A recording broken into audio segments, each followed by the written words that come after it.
Mexican Joker theory. Media coverage on the ICE raids has taken social media by storm, from the massive protests occurring all over the country, composed of the No Kings and the anti-deportation movement. Things got hectic in Los Angeles and in other cities, with people taking action against ICE. Though the real question lingers, will all of this cause there to be a Mexican Joker? Mexican Joker is the first episode of the 23rd season of the American animated television series South Park. In this episode, Cartman calls ICE on his Jewish friend Kyle, and they raid Kyle's house, taking him to an ICE detention center as his family fails to find their passports. Though as the staff discovers that he is Jewish, they realize that they must get Kyle out of there as soon as possible, or risk being viewed as racists. As the ICE agents apologize to Kyle, he asks about the status of the other children in the camp and warns them that the stress and anxiety of the children could lead to the possibility of one of them becoming a Mexican Joker. The agents begin to overreact to this and wonder which child in their camp is the Mexican Joker.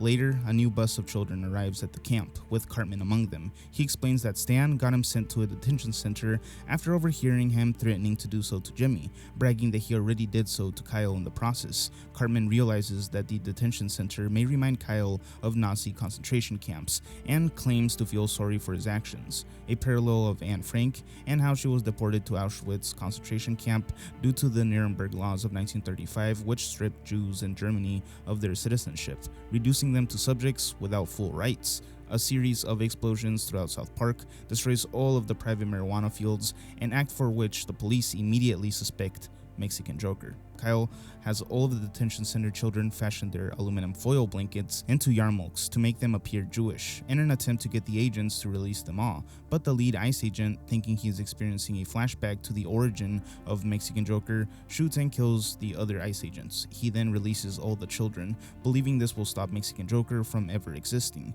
This episode, though sounds ridiculous at first, does raise some serious questions. We know that trauma, especially in early childhood, can create dangerous consequences, especially in the form of family separation.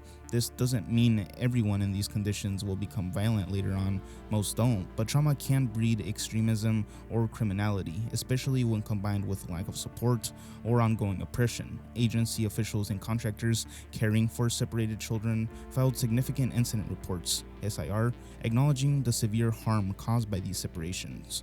These reports document incidents affecting a child's health, well-being, and safety, and their basis is noted as abuse while in government custody. The warning behind it is real. If we treat people, especially children, like they're less than human, we shouldn't be surprised when they grow up angry, alienated, or even dangerous. The path to creating real-life monsters often begins with systematic cruelty and ignorance. Italian brain rot. What if Italian brain rot was a test by the animation industry, based on a real Indonesian tradition during the month of Ramadan, where people drum to wake others up for their pre-dawn meal called Sahur? The phrase tung tung tung is meant to mimic a drum, then it's shifted into an Italian meme. What if I told you that tung tung tung Sahur, Ballerina Cappuccina, and the entire cinematic universe of Italian brain rot weren't just random internet absurdities, but a quiet test? Not by governments, but by the animation industry itself.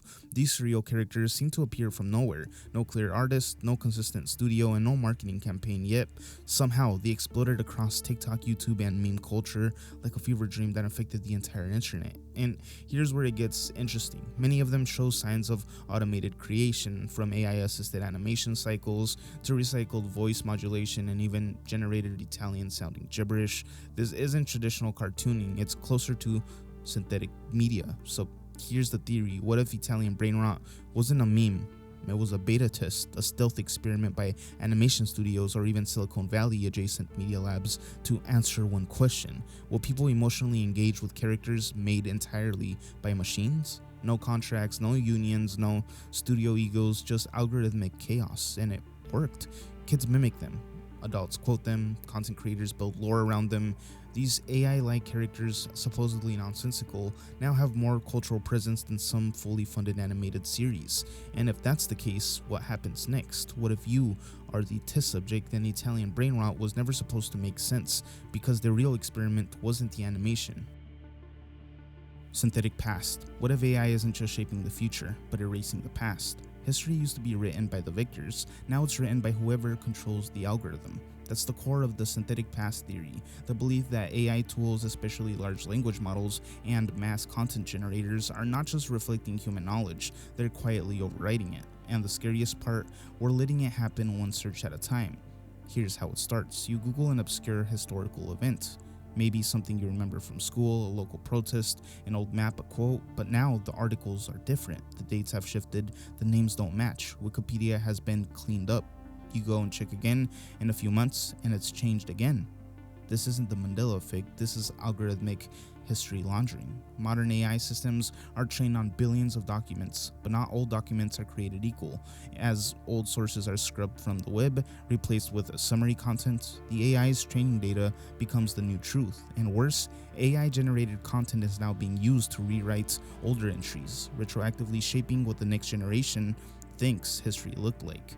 The further back you go, the fuzzier it gets. Minor wars vanish, quotes are misattributed, indigenous histories are recompiled through AI filters that never knew the cultures. Even recent events like the 2020 protests, obscure court rulings, whistleblower leaks are being repackaged in sterile language that removes all tension. And because AI can generate infinite authority-sounding content, it's hard to tell what's real anymore. Articles cite each other in loops, dates drift, and when you try to go to the original source, the link is dead, the archive gone, and the books are out of print.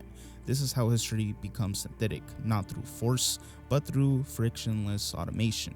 The more we trust machines to summarize, explain, or correct the past, the more our collective memory is rewritten to serve the present.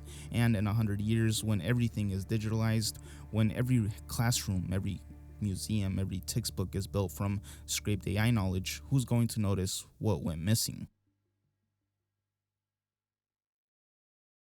Tucker Carlson woke up. What if Tucker Carlson stopped playing the game and started exposing it? For years, Tucker Carlson was a fixture of controlled opposition. Suits, scripts. What they're doing is what they always do, which is just turning up the propaganda hose to full blast and just trying, knock elderly Fox viewers off their feet and make them submit. The Fox platform is just, it's so disgraceful. I worked for the Murdochs for, all in over 20 years. His job wasn't to challenge the system, it was to simply pressure release it. But something changed as soon as he left Fox. He got louder, and now he's asking questions no one else on television will touch. That's the center of the Tucker switch theory, the belief that Carlson has either broken with or been cut off from the inner political machine, and now he's using his independence to pull back the curtain, especially on one of the most taboo topics in American media: unquestioned support for Israel. In a recent interview with Senator Ted Cruz, Carlson repeatedly pressed him on the US's automatic military and financial backing of Israel, not with conspiracy, but with clarity. He asked why aid is unconditional, why dissent is silenced, why questioning the relationship is painted as dangerous, and Cruz, a seasoned speaker, stumbled, dodged, repeated talking points like a malfunctioning NPC. And that's the most interesting moment that sent people down the rabbit hole, because Tucker wasn't attacking. He was inviting the audience to simply notice, to observe how hollow the responses were, to ask themselves why this one country seems to exist outside of debate while American cities collapse, veterans sleep on sidewalks.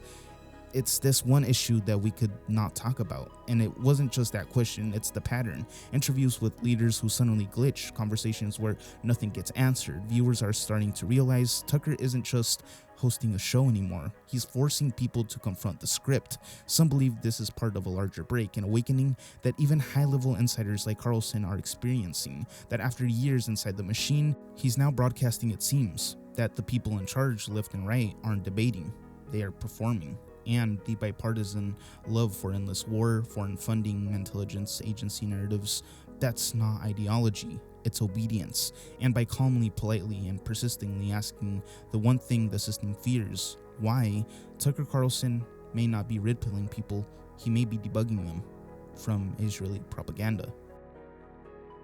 Abiotic oil theory. What if oil isn't a finite resource, just a well-kept lie? We were all taught the story. Oil comes from dinosaurs and ancient plants. Millions of years of heat and pressure turned dead organic matter into crude oil, black gold. It's why we call it fossil fuel. But what if that story isn't just wrong? What if it's a manufactured myth?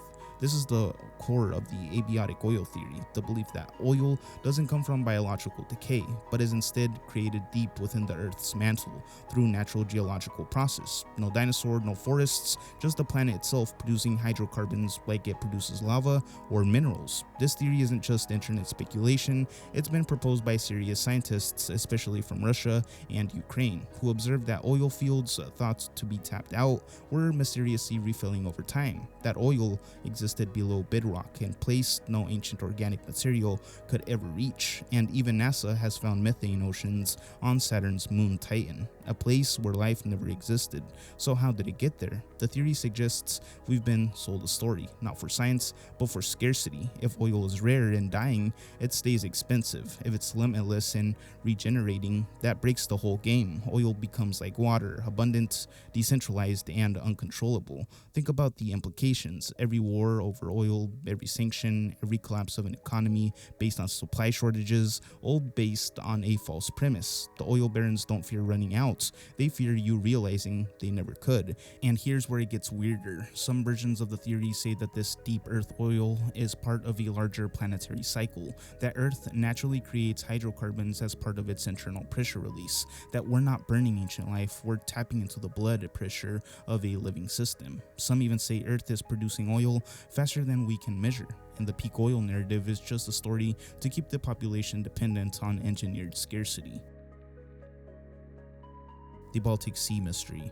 In 2011, a team of Swedish treasure hunters known as Ocean X was scanning the Baltic Sea when their sonar picked up something that shouldn't exist, a massive disc-shaped structure, 210 feet wide, sitting nearly 300 feet below the surface, perfectly circular, with what looked like a staircase, right angles, and a runway-like trail behind it, stretching for hundreds of meters, like it crashed or landed. The photo looked like something out of Star Wars, but this wasn't fiction. It's real, and the deeper they looked, the weirder it got. This is where the Baltic Gate theory begins, the idea that the Baltic Sea anomaly isn't a rock formation, sunken ship, or natural reef. It's a machine, or maybe a gateway, not from a lost past, but from something else entirely. Divers who approached the anomaly reported strange malfunctions in their electronics. Sonar scrambled, camera glitched, even their satellite phones died near it. The Ocean X team said the object was covered in a layer of soot, as if scorched, and the surrounding seabed had marks that looked melted. Mainstream science rushed in to call it a rock, basalt, glacial debris. Case closed, but they never explained the geometric shapes or the chamber found at its center, or why every attempt to return to the anomaly has been quietly shelved. Some theorists believe it's a crashed UFO, long dormant beneath the sea. Others say it's a forgotten relic, built by a pre-Ice Age civilization with access to tech we no longer understand. The most fringe version, it's a sealed door, part of a submerged structure or intelligence buried miles under the seafloor, one that isn't broken, just sleeping. And then there's the silence. Ocean X hasn't released new footage in years. Funding dried up, the site was never excavated, because maybe the real secret isn't what's down there, it's what happens if we open it. Wang, the human unicorn. In the late 1930s, the world was introduced to a man who didn't belong to any known category of medical science, myth, or explanation. His name was Wang, and he would become known around the world by one title, the human unicorn. Photographs from the time show him standing still, eyes quiet, with an enormous horn growing directly out of the back of his skull. Not a bump, not a bone spur, but a full, spiraling protrusion over 13 inches long, curving backward like something from a fantasy novel. It was yellowed, cracked, and unnervingly organic. It looked exactly like the horn of a goat or a narwhal, except it was fused to a living man's skull. Wang was believed to be a farmer in Manchuria, and for years he lived in total obscurity. Nobody knows how the horn started, whether it began as a wart, a cyst, or a small patch of thick, thin skin, but whatever it was, it never stopped growing, and because of where he lived, far from hospitals or specialists, it simply became a part of him. Eventually, images of Wang reached the West. A Ripley's Believe It or Not scout reportedly traveled to find him in person, and according to Ripley himself, he tried to bring Wang to America to be studied or maybe just displayed, but Wang refused. He never left his village, he died where he lived, a mystery buried in an unmarked grave. His body was never preserved, and his skull never archived. Modern science calls what Wang had a cutaneous horn, a rare condition where compacted keratin, the same material as hair and nails, forms horn-like structures on the body.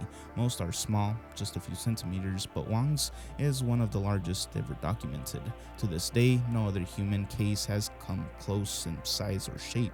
Wang didn't ask to be a symbol, but in his quiet resistance to becoming a sideshow, he became something more, a glimpse at how strange and unexplainable the human body can be, a living reminder that even in a world of rules and categories, some things still break the mold. Pepsi Number Fever, the promotion that caused riots, boycotts, and death. In 1992, Pepsi ran a promotion in the Philippines that seemed simple, maybe too simple. It was called Number Fever. Under every bottle cap was a number. Every night, Pepsi would broadcast a winning number live on television. If your cap matched, you'd win 1 million pesos, a life-changing sum for most Filipino families at the time. The campaign exploded, sales surged. Millions of people across the country began collecting, trading, and hoarding bottle caps like lottery tickets. For many, it wasn't just a game, it was a shot at escaping poverty. People bought Pepsi by the crates. Kids dug through trash for winning caps. The whole country was watching.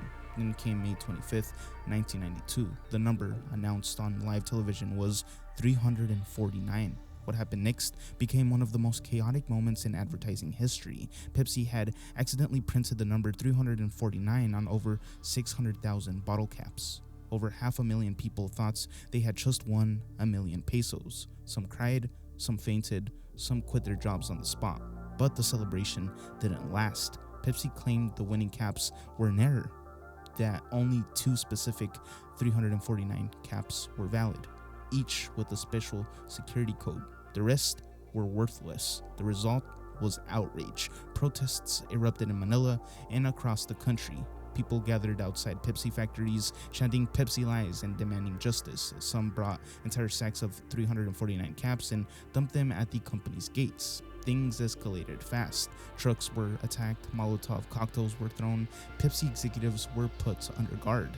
At least 5 people died, hundreds were injured. Pepsi offered small settlements, 500 pesos per person, but for most, that was a slap in the face. The campaign that was supposed to unite the nation with hope ended in blood and betrayal. The backlash was fierce.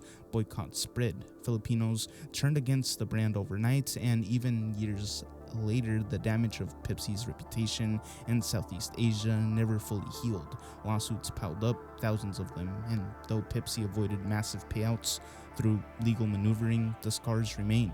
Today, 349 is more than a number in the Philippines. It's a symbol of broken promises, of how a multinational brand underestimated the power of desperation and the price of playing games with people's lives. The Ashtar Command. When aliens didn't invade, they offered enlightenment. Most UFO stories involve crashes, abductions, or secret bases, but in the 1950s, a new kind of alien message started to appear, one that didn't come with fear, but with a promise. A voice began speaking through people, claiming to represent a galactic organization of light beings. Its name? The Ashtar Command. The first documented contact came in 1952 when a man named George Van Tassel, a former aircraft mechanic, claimed he was receiving telepathic transmissions from a being named Ashtar Sharon. Ashtar introduced himself not as a conqueror, but as a commander of an interstellar fleet, here to help guide humanity through its spiritual evolution and prevent self-destruction through nuclear war. According to followers, the Ashtar Command is an extraterrestrial spiritual alliance composed of thousands of beings from various star systems. Their mission? To protect Earth. Over time, more and more channels claimed to speak for Ashtar. Messages came through transitions, ham radios, and later, early internet forums, always filled with flowery, cryptic language about light frequencies, vibrational shifts, and a coming event where humanity would transcend its lower nature and join the cosmic community.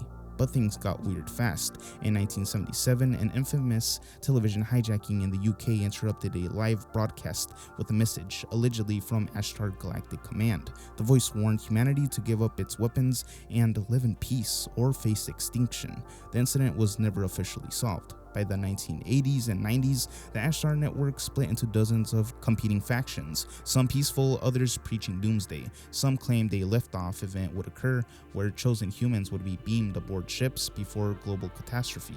Others said the ships were already here, cloaked and waiting. People sold everything, went off-grid. Some gathered in fields staring at the sky, waiting for the ships that never came.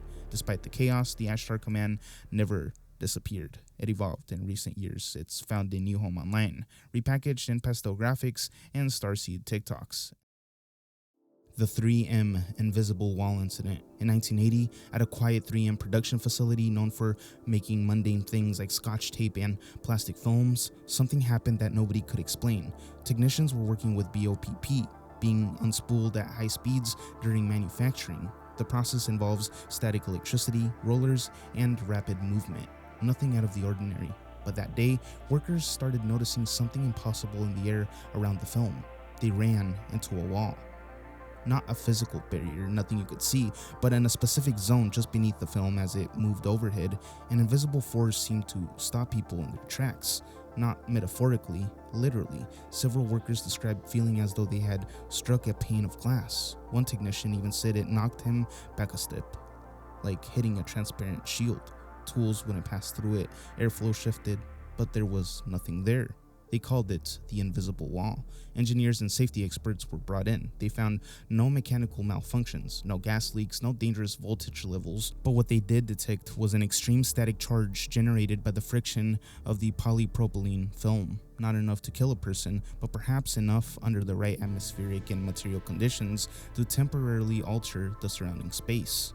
Some speculated it was a bizarre electromagnetic field, strong enough to repel matter. Others thought it might be a localized buildup of electrostatic pressure, a phenomenon barely understood even today.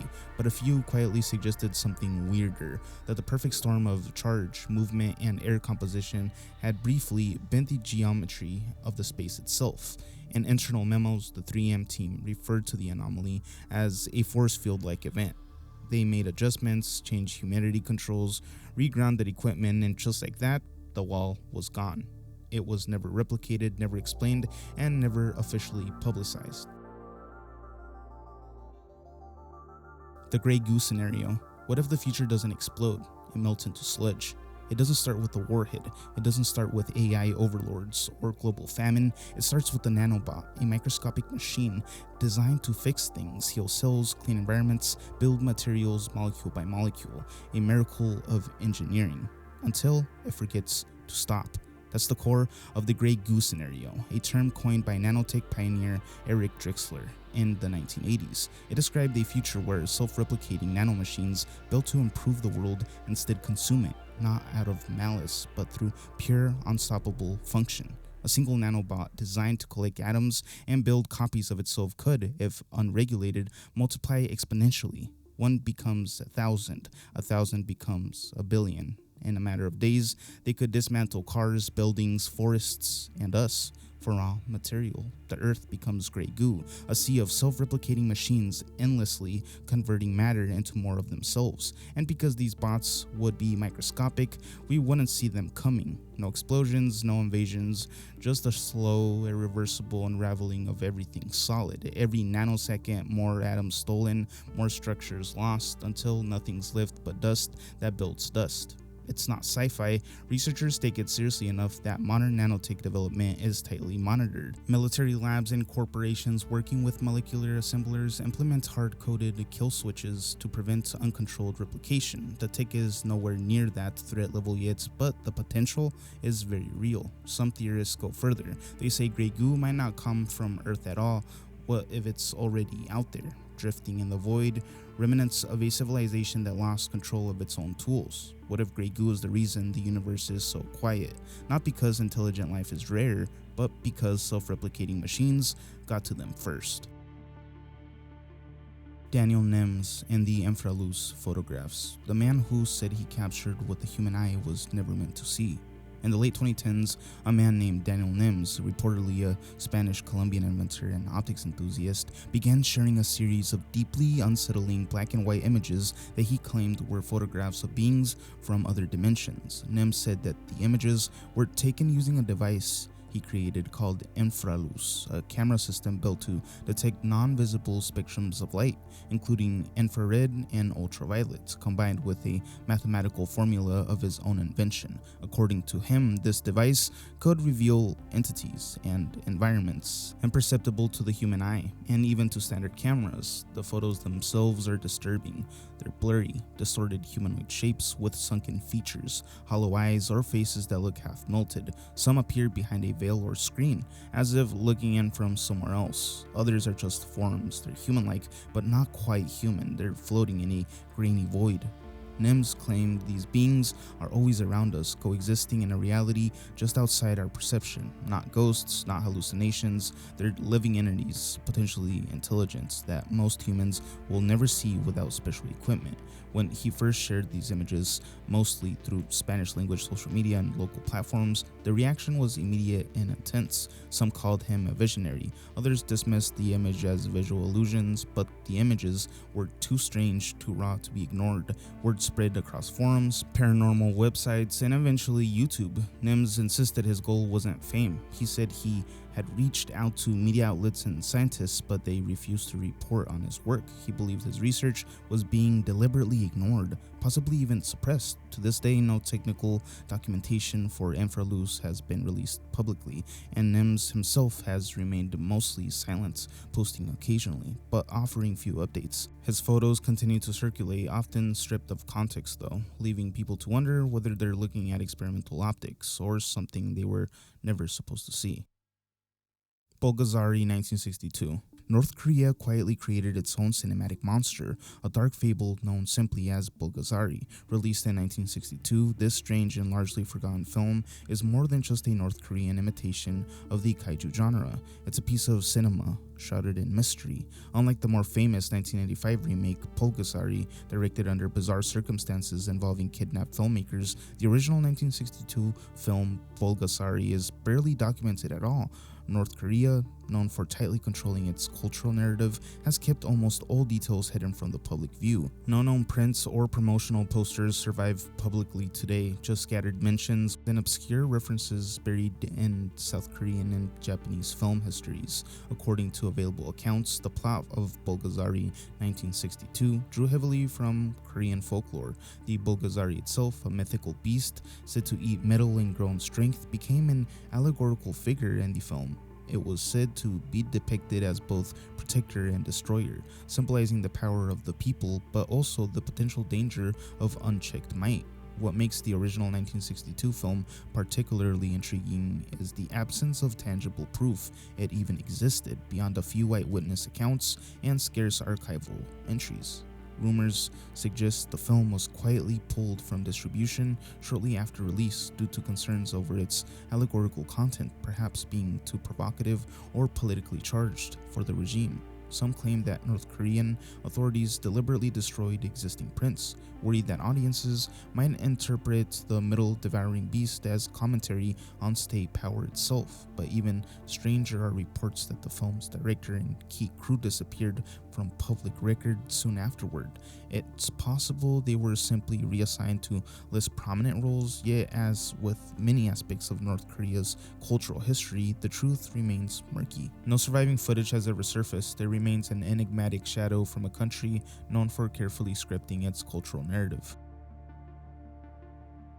Aeromorphs, the strange art of living aircraft. Somewhere in the blur between machine and creatures lies a bizarre artistic phenomenon known as aeromorphs. These aren't robots or humans, there's something entirely different. Living, breathing airplanes, fighter jets, and spacecraft, anthropomorphized into organic beings with human-like features, emotions, and sometimes unsettlingly expressive eyes.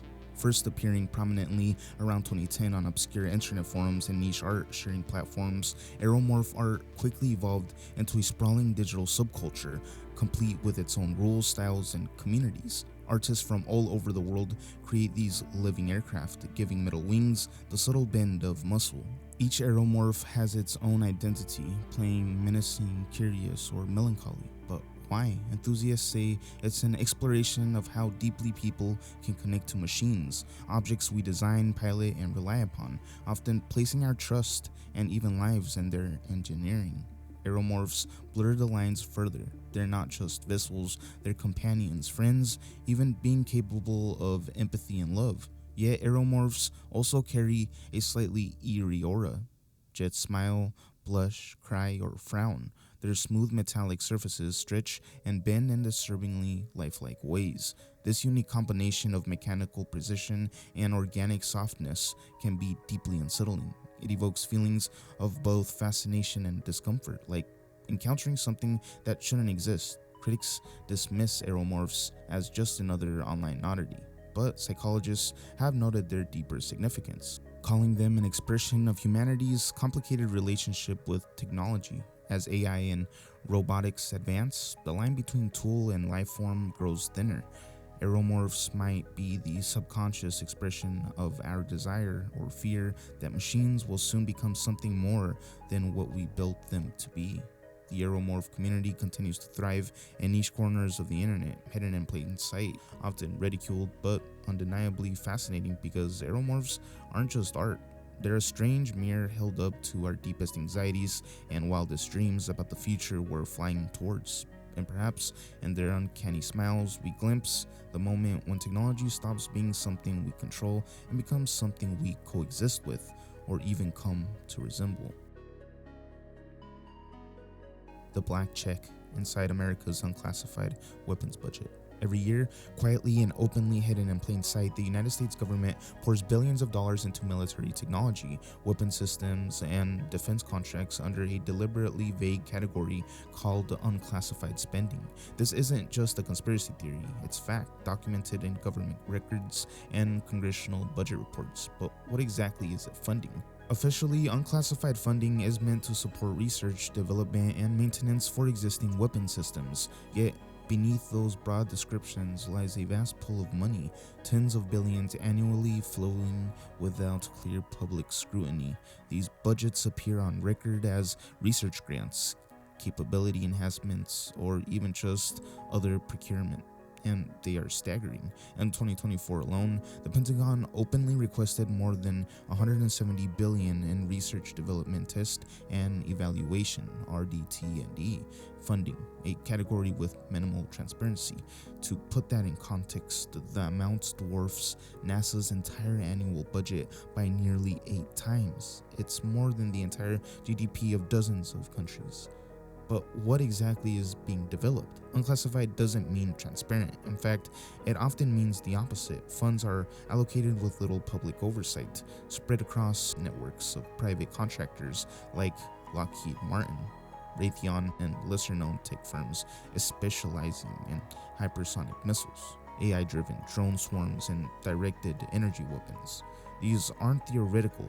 They're projects openly discussed at defense expos, but hidden in mundane line items of budget proposals. While Americans debate healthcare costs or student loans, billions are quietly signed off each year to refine laser weaponry, automates battlefield decisions with AI, and tense hypersonic missiles capable of delivering payloads at 5 times the speed of sound.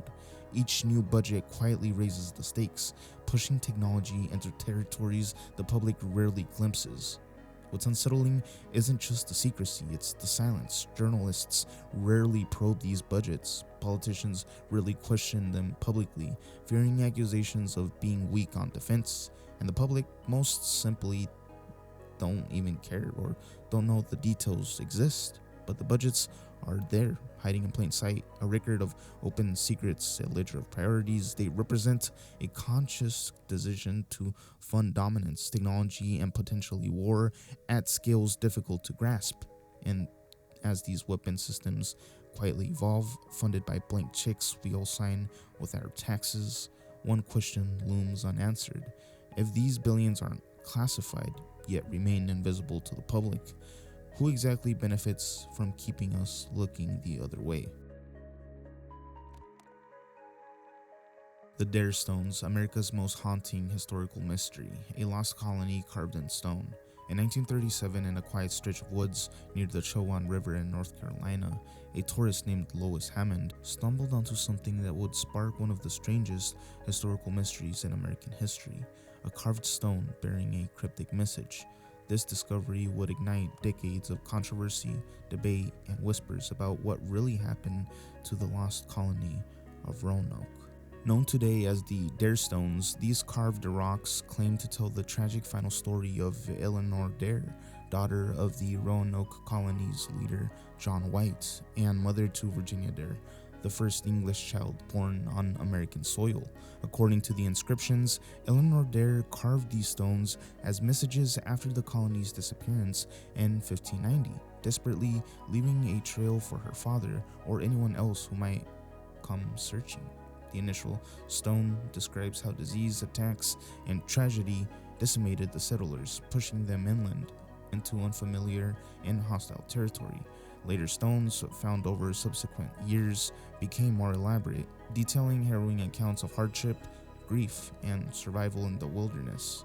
But were these stones genuine or a cruel hoax? Immediately after Hammond's find, the stone was studied by historians at Emory University.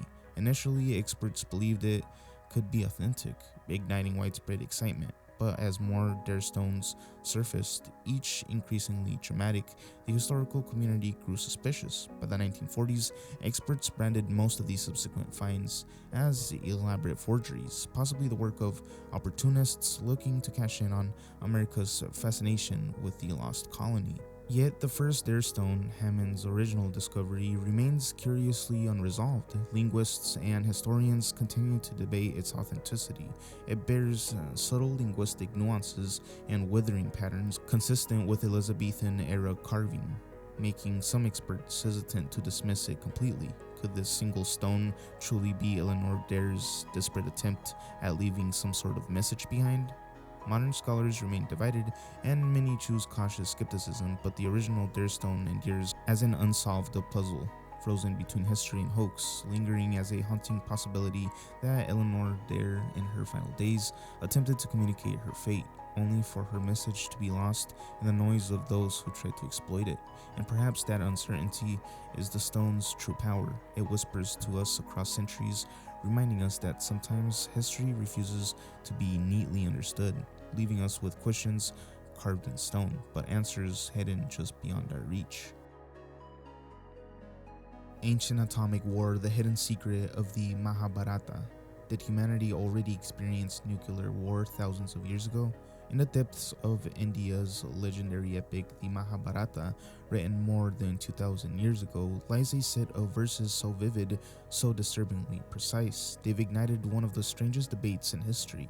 Did the ancients witness or even wield nuclear weapons? These descriptions appear in the epic's devastating climax, the Great War of Kurukshetra, where thousands of warriors faced annihilation. The poet doesn't just describe ordinary warfare, he paints a chilling picture of something much more catastrophic. Soldiers suddenly engulfed by blinding flashes of light, fiery explosions brighter than 1,000 suns, and widespread destruction that leveled the entire armies in an instant. One passage describes warriors' hair and nails falling out, their skin blistered and peeling away, symptoms hauntingly similar to radiation sickness. Another mentions birds falling from the sky, animals fleeing in panic, and water becoming contaminated, striking parallels to modern accounts from nuclear test sites like Hiroshima and Nagasaki. Most famously, the Mahabharata describes a weapon known as the Brahmastra, a weapon said to be capable of destroying worlds, creating firestorms, scorching the earth, and poisoning the air so thoroughly that nothing could survive. Warriors warned repeatedly this weapon must never be used, its power was too devastating, too uncontrollable. But skeptics argue these verses are merely symbolic, poetic metaphors for destructive divine powers, not literal accounts of ancient nuclear warfare. Yet, believers point to oddly similar references across other ancient cultures. They ask, could humanity have lost advanced technology long before our current recorded history? Might civilizations have risen and fallen in cycles, leaving behind only cryptic clues like those in the Mahabharata? Scientists dismiss this as impossible. Ancient civilizations could never have produced such sophisticated technology, and yet the description persists, unsettlingly vivid, thousands of years before the atomic age officially began. The Mahabharata doesn't give us a straightforward answer. It wasn't meant to. Instead, it leaves us to wrestle with the haunting possibility that maybe, deep in humanity's forgotten past, we glimpse the destructive power we'd rediscover millennia later. Perhaps the epic wasn't warning about what humanity could do, but what we've already done before. The Gulf War did not take place. In 1991, the world watched as news channels broadcast live minute-by-minute coverage of the conflict known as the Gulf War. Missiles streaked across night skies, bright green night vision footage showed shadowy explosions, and generals described precise surgical strikes. Yet, as philosopher Jean Baudrillard famously argued in his controversial essay, The Gulf War did not take place. What the world witnessed wasn't a war, it was a simulation. Baudrillard wasn't claiming the conflict itself was a hoax. Instead, he was pointing to something subtler and far more unsettling: that the war experienced by the public, mediated through screens and narratives crafted by governments and media outlets, bore little relation to the reality on the ground.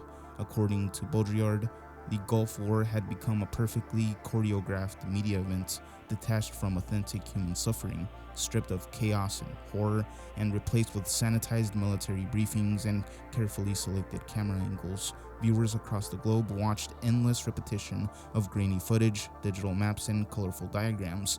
Televisions made war feel clean, clinical, even entertaining. Actual combat, real devastation, and genuine human casualties became abstractions, mere background noise behind a careful, managed presentation. The images that reached audiences weren't reality, they were an edited, carefully constructed illusion. This, Baudrillard argued, was the dangerous shift. War was no longer a chaotic human tragedy. It had become a simulation, a constructed narrative where reality itself faded. Battles didn't matter as much as perception of battles. Victory wasn't measured by peace or justice, but by television ratings, public perception, and political narratives. Of course, critics misinterpreted Baudrillard's statements, dismissing him as absurd or callous, but Baudrillard's deeper point was profound. Modern media, technology, and information control had turned human conflict into a spectacle. Wars could now happen without truly happening, their violence sanitized, their victims erased, their true horror forgotten or obscured.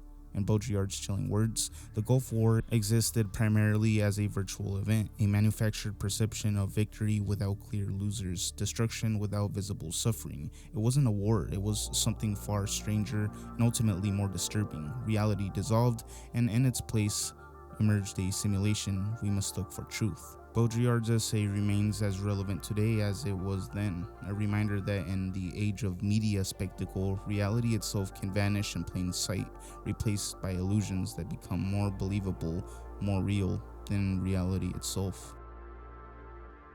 Vladimir Demikov, the scientist who created two-headed dogs. In the shadowy depths of Soviet science in the mid-20th century, one scientist pushed medical experimentation to an unimaginable extreme. His name was Vladimir Demikov, and his work shocked the world, pushing ethical boundaries and changing medicine forever. From the late 1940s through 1950s, Demikov, driven by ambition and curiosity, conducted groundbreaking yet disturbing experiments in organ transplantation. At first, he gained fame for performing some of the world's first successful heart and lung transplants on dogs, groundbreaking work that later inspired human organ transplantation. But it wasn't these medical milestones that made Demikov infamous. It was something far darker. In 1954, Demikov began his most shocking series of experiments, attempting to create two-headed dogs. In a grim operating room under harsh lights, Demikov grafted the head and upper torso of one dog onto the body of another.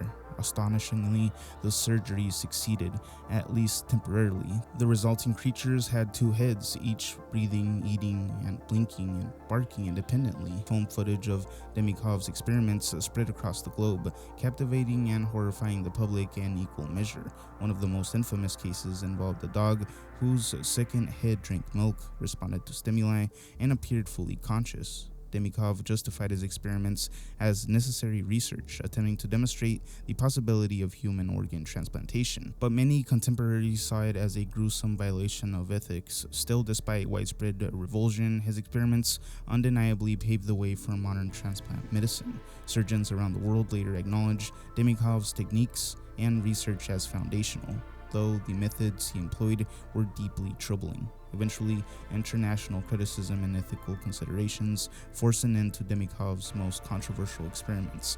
His later life was marked by relative obscurity. He died quietly in Moscow in 1998, largely forgotten outside specialized medical circles. Yet his legacy lives on as a haunting paradox. Vladimir Demikov's relentless pursuit of medical advancements forced humanity to confront an unsettling question: how far should science go in the quest for knowledge? His 2-headed dogs remain powerful symbols of medical ambition and of the most terrifying line between innovation and ethical transgression. Decades later, Demikov's unsettling creations still stare back at us from faded black and white footage, asking silently, at what cost do we seek progress?